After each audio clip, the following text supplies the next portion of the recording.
तो आज हम यहाँ पर कच्चे चावल से ये पकोड़े बनाए हैं। बहुत ही खाने में अच्छे और टेस्टी और क्रिस्पी हमारे ये पकोड़े बनते हैं। तो आप ये पकोड़े ज़रूर बना कर देखिएगा, खाने में भी बहुत टेस्टी होते हैं और हेल्दी भी बहुत होते हैं। और इसको सिर्फ मैंने 10-15 मिनट में ही बनाया है और बनाना भी बहुत आसान है, तो ज़रूर से बनाइएगा। मैं आगे भी आपको दिखाती हूँ कि किस तरह से ये हमारी पकोड़े हैं चावल के वो बने हैं। सिर्फ आधी कटोरी चावल से मैंने इसको बनाया है। खाने में भी बहुत टेस्टी लगते हैं, ना ही हमें इसको भिगोना पड़ता है और ना ही उसको हमें आटा बनाना पड़ता है और हमें कोई फर्मेंट भी नहीं करना पड़ता है। तो इस तरह से हमने ये चावल के पकोड़े बनाए थे। बहुत ही टेस्टी और क्रिस्पी हमारे कुरकुरे हमारे पकोड़े यहाँ पर बनकर तैयार हो चुके हैं। तो ये रेसिपी बनाना बहुत आसान है। तो चलिए रेसिपी को शुरुआत करते हैं। अगर आपने अभी तक अपने चैनल को सब्सक्राइब नहीं किया है तो ज़रूर कीजिएगा और एक लाइक ज़रूर कीजिएगा। अगर पसंद ना आए तो डिसलाइक भी कीजिएगा, कोई हरकत नहीं। तो ये देखिएगा, इस तरह से हमने चावल के पकोड़े बनाए हैं और इसका कलर भी बहुत सुंदर आता है। हमने इसमें कुछ मसाले डाले नहीं है, सिर्फ 1-2 ही मसाला डाला है। और आगे हमने आपको एक सीक्रेट टिप दी है, इसमें क्या क्रिस्पी किस वजह से होते हैं, तो आगे चलकर ज़रूर देख लीजिएगा। तो चलिए यहाँ पर हम रेसिपी को शुरुआत करते हैं। बनाना बहुत आसान है, कोई भी 10-15 मिनट में बना सकता है। तो चलिए शुरू करते हैं। तो यहाँ पर मैंने चावल को सिर्फ 2 लिया है। ये अपने घर के ही चावल है, कौन से भी चावल आप यहाँ पर इस्तेमाल कर सकते हैं। चावल यहाँ पर कौन से भी ब्रांड के चावल नहीं है, ये सीधे साधे ही चावल है जो भी अपने घर में होते हैं। तो उसी चावल को मैंने लिया है और इसको सिर्फ मैंने 2 कर लिया है 4-5 बार, ताकि उसमें जो भी पेस्टिसाइड लगा होता हो वो अच्छी तरह से निकल जाना चाहिए, इसकी वजह से। और ये अच्छी तरह से धोने के बाद इसके पकोड़े भी बहुत अच्छे बनते हैं और क्रिस्पी बनते हैं। हमें इस बात का यहाँ पर ध्यान रखना है कि हमें चावल को अच्छी तरह से साफ धोना है और उसका जो भी गंदा पानी है पेस्टिसाइड वाला वो निकाल देना है। और इसको हमारे पकोड़े जो बनते हैं ना वो बहुत ही क्रिस्पी बनते हैं। तो क्रिस्पी वो किस वजह से बनते हैं आगे मैंने आपको बताया है, तो ज़रूर देखिएगा। तो इस चावल को हमें 5 मिनट भी भिगोने की ज़रूरत नहीं है। हमने इसको धो कर लिया है सिर्फ इस तरह से, और हम इसको लगे पीसेंगे मिक्सी जार में और तुरंत ही उसके पकोड़े बनाएंगे। और बहुत से झटपट हमारे ये पकोड़े बनकर तैयार हो जाते हैं। तो आप इस तरह से पकोड़े ज़रूर बना कर देखिएगा। तो यहाँ पर हमने चावल को लिया है। चावल को अच्छी तरह से धोने के बाद हम इसको मिक्सी जार में डालकर उसको धो देंगे। हमें इसमें कोई भी दाल मिलाने की ज़रूरत नहीं है, ना ही मूंग दाल की और ना ही उड़द दाल की। अगर चाहे तो आप इसको भी डाल सकते हैं, पर आज हम इसको सिर्फ चावल से ही बनाएंगे। और हमारे झटपट और क्रिस्पी हमारे चावल के पकौड़े बनकर तैयार हो जाते हैं। तो चलिए इसको हम पीस लेते हैं। और यहाँ पर हमें पानी थोड़ा सा ही डालना है ताकि वो अच्छे से गाढ़ा सा ऐसा पेस्ट बन सके। अगर आपको अपने पकौड़े ज़्यादा ही क्रिस्पी बनाना चाहते हैं तो यहाँ पर आप थोड़े से पोहा डाल दीजिएगा। वैसे तो डालने की ज़रूरत नहीं है, पर अगर आप चाहते हैं तो ज़रूर डालेगा। पहले एक बार ऐसे सिर्फ कच्चे चावल से बना कर देखिएगा। अगर उससे भी ज़्यादा क्रिस्पी और कुरकुरे चाहिए तो उसको आप पोहे के साथ मिक्स कर लीजिए। तो यहाँ पर देख सकते हैं मैंने चावल को इस तरह से पीस लिया है। मैंने सिर्फ चावल को ही पीस लिया है। अगर आप पोहे डालना चाहते हैं तो इस वक्त आप पोहे का इस्तेमाल कर सकते हैं। तो हम इसको इसके अंदर चावल का जो भी बैटर हमने पीस लिया है उसको हम कटोरे में डाल देंगे।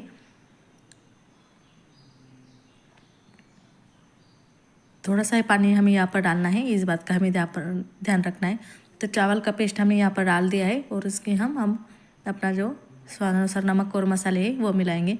तो यहाँ पर मैंने स्वादानुसार थोड़ा सा नमक डाला है और नमक डालने के बाद उसको अच्छी तरह से 1 मिनट तक उसको फेंट लेंगे, ताकि वो जो है वो हमारे जो पकौड़े हैं वो बहुत स्पॉन्जी और क्रिस्पी और करारे बने। इसलिए हमें यहाँ पर ये स्टेप करना ज़रूरी है। तो ये स्टेप को करना भूलिए मत। तो यहाँ पर ये देख सकते हैं मैंने किस तरह से उसको फेंट लिया है। तो अब यहाँ पर हम थोड़े से मसाले डालेंगे। इनो हम डालने वाले हैं, पर तो हम थोड़े से पहले मसाले डालते हैं। मसाले डालने के बाद हम यहाँ पर इनो का पाउडर डालेंगे। अगर आपको इनो नहीं डालना है तो आप यहाँ पर सोडे का भी इस्तेमाल कर सकते हैं, बेकिंग सोडा का। तो यहाँ पर मैंने नमक को अच्छी तरह से मिला लिया है और यहाँ पर मैंने लाल मिर्च पाउडर का इस्तेमाल किया है। ये कश्मीरी लाल मिर्च पाउडर है, इसलिए मैंने थोड़ी सी डाली है। ज़्यादा तीखी भी नहीं और ज़्यादा फिक्की भी नहीं, ऐसे मीडियम ऐसा टेस्ट है। तो यहाँ पर हमने इसको अच्छी तरह से मिलाया है इसकी वजह से हमारे जो पकोड़े हैं वो बहुत ही अच्छे क्रिस्पी और कलर भी उसका बहुत अच्छा सा आता है और टेस्टी भी बहुत होते हैं। तो यहाँ पर मैंने इसको डाल दिया है और यहाँ पर मैंने 2 चुटकी इनो लिया है। इनो को भी हम अच्छी तरह से उसको मिला लेंगे। तो देखिएगा इस तरह से, ताकि वो हमारे जो पकोड़े हो अच्छे से क्रिस्पी बन सके। और बहुत से फटाफट से हमारे पकोड़े यहाँ पर बनकर तैयार हो जाते हैं, कुछ भी मेहनत करने की ज़रूरत नहीं। और ये पकोड़े बनाने के बाद भी 1-1.5 घंटे तक वैसे ही क्रिस्पी बने रहते हैं। अब जब चाहे आप तब इसको बना सकते हैं, बिल्कुल भी नरम नहीं पड़ते। इस तरह से आप एक बार पकोड़े ज़रूर बना कर देखिएगा। तो हमारा मिश्रण यहाँ पर रेडी हो चुका है पकोड़े बनाने के लिए। तो यहाँ पर मैंने तेल को अच्छी तरह से गर्म कर लिया है। तेल को हमें यहाँ पर कड़क ही गर्म करना है।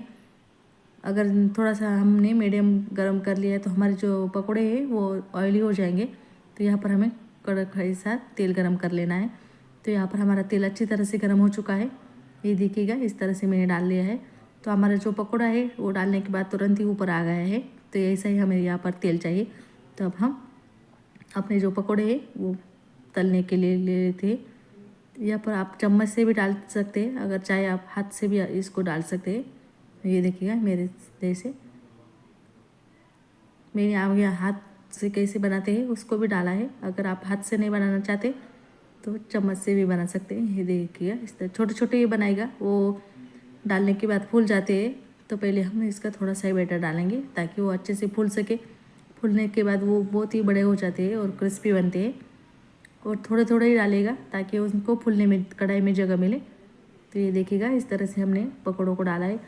डालने के बाद वो तुरंत ही ऊपर आ जाते हैं और बहुत ही क्रिस्पी, हमारे कलर भी उसको बहुत सुंदर सा आता है। तो ये देख लीजिएगा इस तरह से मैंने पकौड़ों को डाल दिया है। अगर आपकी कढ़ाई बड़ी हो तो आप यहाँ पर बड़े ज़्यादा भी पकौड़े यहाँ पर एक साथ बना सकते हैं। और उसको नरम होने का बिल्कुल भी टेंशन मत लीजिएगा। वो बनाने के बाद भी बहुत देर तक ऐसे क्रिस्पी और करारे रहते हैं और बिल्कुल भी नरम नहीं पड़ते। तो ये देखिएगा इस तरह से मैंने पूरे पकौड़ों को इस कढ़ाई में डाल दिया है और इसको हम अच्छी तरह से फ्राई कर लेंगे। और इसको फ्राई होने में भी ज़्यादा टाइम नहीं लगता है, बहुत ही जल्दी ये फ्राई हो जाते हैं। बेसन के पकौड़ों को तो भी ज़्यादा टाइम लगता है, पर इसको बिल्कुल भी ज़्यादा टाइम नहीं लगता।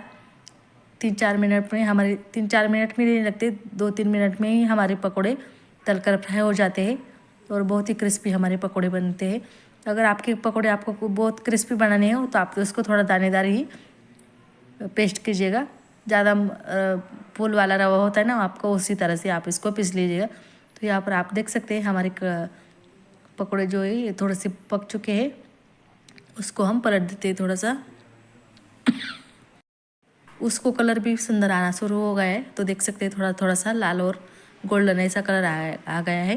तो उसको हम थोड़ा सा 1-1.5 मिनट तक हम ऐसे इसको फ्राई कर लेते हैं।